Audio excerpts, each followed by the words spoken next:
All right, in the main event, we've got Walt Harris versus Alistair Overeem. Oh man, this is a rough one. I don't know how many of you have been paying attention. If you've seen what's been going on with Walt Harris recently in his life, tragic story. ESPN did a special on it, fighting for Anaya. It's a rough one, man. But long story short, the man lost his stepdaughter. She was kidnapped and killed. They were looking for her for a while, and eventually they ended up finding her, and they arrested the guy and stuff like that. I haven't been following the case or anything. I only heard about it because I follow the UFC, because I like Walt Harris as a fighter. So then I heard all the things that came out, and it's absolutely horrible to think about. If you're a parent, it is the worst thing that you could possibly imagine, right? Something happening to your child, you're unable to help them, you're unable to protect them. And it's just, it's heartbreaking to hear about it. But this fight was supposed to happen already. It got postponed because of that, so he's here now. So looking at this fight, right, analysis and prediction on this fight. I'm going with Walt Harris on this one. I think he gets the victory. I really like him. I think he ends up getting a stoppage, as a matter of fact. Probably wouldn't take too long. I think it's going to be within the first 2 rounds. He ends up getting a stoppage on Overeem. So Walt Harris, right? He's a guy who's really athletic. He was a college basketball player. I believe he either played in the NBA or he had tryouts in the NBA. But he was that caliber of player. But he turned around and looked and he's like, hey, I feel like I'm forcing it. The NBA, it's my dream, but I don't think I've really got what it takes at this point for whatever reason. So he turns around, flips, boom, picks up MMA, starts going there. Now, the thing about him is, as you would imagine from a guy in the NBA, is he's quick. He's really athletic. He's really quick, light on his feet. He'll fight flat-footed at times, but he's really agile. You can tell with the way he moves, he's able to bounce in and out when he wants to. He's not like, Dominic Cruz or something crazy. It's not a part of his normal fighting style. But when he wants to close distance quickly, he can. When he wants to move laterally quickly, he can. He can do it whenever he wants, even though he may approach more methodically and flat-footed. Okay? Definitely more so than the average heavyweight. And he's got really quick hands, really quick feet. Okay, he's a southpaw. The speed with which those punches come off, particularly that straight left, man, it's impressive. The way the way he shoots that power left leg kick out, the way he can even get it up, shoot a head kick off, it's fast, man, and it's hard. He throws with a lot of power. That left hand is dangerous, right?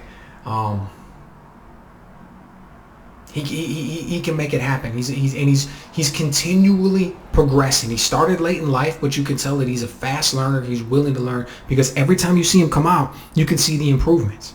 Okay, when you watched him a little bit earlier in his career, he would look confused at times when it came to the striking. He would come out, he would throw a lot of the same stuff.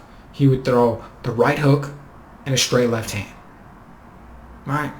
Jab, right hook, straight left hand. Those were the 3 punches that he had. And he could kind of set him up a little bit. He could kind of work a little bit of an angle on an orthodox fighter to get his left hand off. But if you had a good defense, if you understood angles and you could work the footwork a little bit, move out, move in, it was easy to confuse him at that time. And he didn't have a lot of tools in his toolbox. Right? Didn't have a lot of repertoire. So when he was out there, if you could get by what he had was good. But if you could get by it, and it was limited, you were gold. You could confuse him easily. Now that's changed a little bit. Okay, he's not a sniper like he used to be. Just throw one shot, 2 shots. That's kind of how it used to be. Okay, now it's different. Now he throws combinations more. Now he understands how to get in and out a little bit better. Now he uses his kicks a little bit more to mix it up. Okay, now he knows how to throw the punches at different speeds. How to feint a little bit more to get a guy to bite before it to open up a little bit to throw a shot. He's by no means some great seasoned striker. He doesn't have the technical expertise or the experience of Overeem. Not even close, right? Not even close. If this fight was fought on paper, man, it's already done. Overeem won it 10 years ago. It's over with. He's incredibly accomplished. But at this point in his career, that's not the same Overeem that we know from 2010, 2011. He doesn't feel like the Demolition Man anymore. Or he's not Overeem, back before USADA came into the picture, right? That's not his story these days. You got to look at the fighter that he is today. And Overeem's a much different fighter. Now, Overeem's much more technical than Harris. He's much more skilled, fought a much higher level of competition, whether it was in K1 or in the UFC. Okay? But he's not that same guy anymore. And if you look at it, one of the things about him, he's not nearly as destructive. He doesn't come out and try to just destroy and dominate his opponents. These days, he's much more reserved. He's much more calculated. He switched everything up. He stays on the outside. Now Overeem is a sniper, if you look at it in a lot of ways. I mean, look at that last fight that he had with Rosenstrike. Okay? He was a sniper. He stayed on the outside as much as he could, bounced, moved around, avoided a lot of the hard shots, and just did everything he could. Bang, bang, bang. Landed one shot at a time, racking up the points. Now, it would have worked great if he didn't get knocked out in the last 5 seconds, right? It would have been, everything would have worked out awesome. Arguably, he won all 5 rounds up until that point. Definitely the 4 preceding it. So you can, and that wasn't the first time that he executed a style like that in a fight, right? So I expect him to do the same thing against Harris. I mean, he knows he's not a dummy. He knows Walt Harris has faster hands. He knows Walt Harris is the younger, more explosive guy. And he knows he's been knocked out like 15 times in his career. Not Harris, Overeem. Overeem's been knocked out like 15 times. Man, I'm surprised that he can even still take the shots that he can. Usually a guy's been taking that kind of shots, those kind of punishment. His chin's just gone. So, kudos to him, man.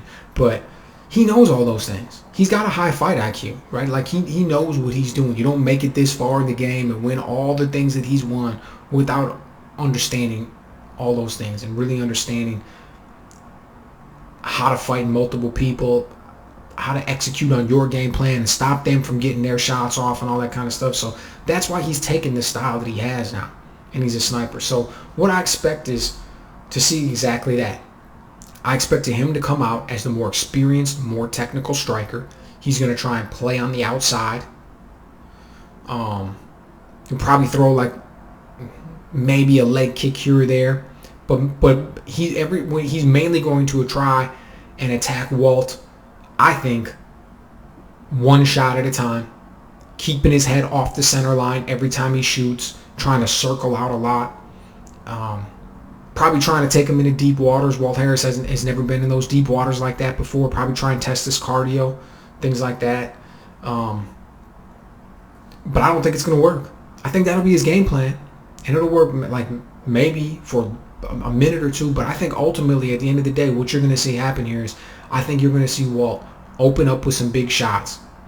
And whether they land or not, it's going to back Overeem up. He'll back up just to avoid him. It's going to back him up against the cage.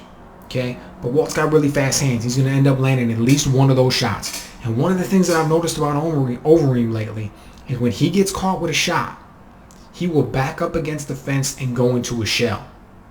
He'll let a guy get off a few shots, and if he's not hurt, then he'll start to move. Okay? He does it a lot. It's a habit at this point. Walt's going to get a shot off on him. His hands are too quick. His accuracy is too good. So he's going to land a shot. Overeem's going to back up against that cage and go into his shell. And then Walt Harris is going to open up on him. And I think he's going to end up landing enough shots when he opens up that he's going to drop him. And then he'll be able to jump on top of him and finish him. I really do. I think if this ends up staying on the feet, Walt walks away with it all day. And like I said, I think it happens. He's too explosive. He's too fast. I think it happens within the first 2 rounds. I think he catches Overeem, hurts him, because he's been caught and hurt a lot in his career. I think he catches him, hurts him. Overeem backs up, he jumps on top of him and gets the finish. I think the one chance that Overeem has to extend it a little bit, maybe test Walt's cardio and see what's up, get him into the later rounds, will be if he uses his wrestling and keeps it on the ground. I mean, you really never think about it. You really never see Overeem do it all that much. But he's a legit black belt in Brazilian Jiu-Jitsu. He knows how to handle himself on the ground.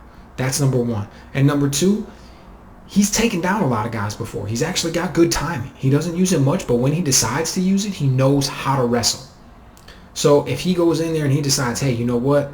Yeah, I'm the more technical striker, more experienced, all of those things, but that's not my easiest path to victory. The easiest way that I'm going to get this young guy out of here, this guy who's still growing and learning, is to take him into an area that he's not familiar with, something there where he's not comfortable. So that's going to be taking him into a wrestling and grappling game, and then taking him into deep waters late into the fight and testing his cardio on top of it. Now, if he can do that, I think that's his best chance for victory. But I don't think he's going to fight that way. And even if he does, I just got a feeling that Walt's going to be able to get off on him, man. I feel like this is going to be his night. I think he was ready for it physically and mentally already. But I think when he comes in here, the whole thing with happening with the past, with the recent past, I should say, with his stepdaughter and things like that, I think he comes in here like he's the man on fire. Like straight up, I think he comes in here. I think he puts it on Overeem. I think he gets him out of there quick. So, looking forward to seeing it. If he does get that win, it's going to be big for his career, man. And after that, he's going to be in a position to do some real big things and make some bigger waves. This is his first main event, so the spotlight is there. Everybody's watching. I'm pulling for him. Like I said, we're going with him in this one. So let me know what you guys think in the comments. Let me know what you think, how you think this one's going to play out, and what you think's in store for him next.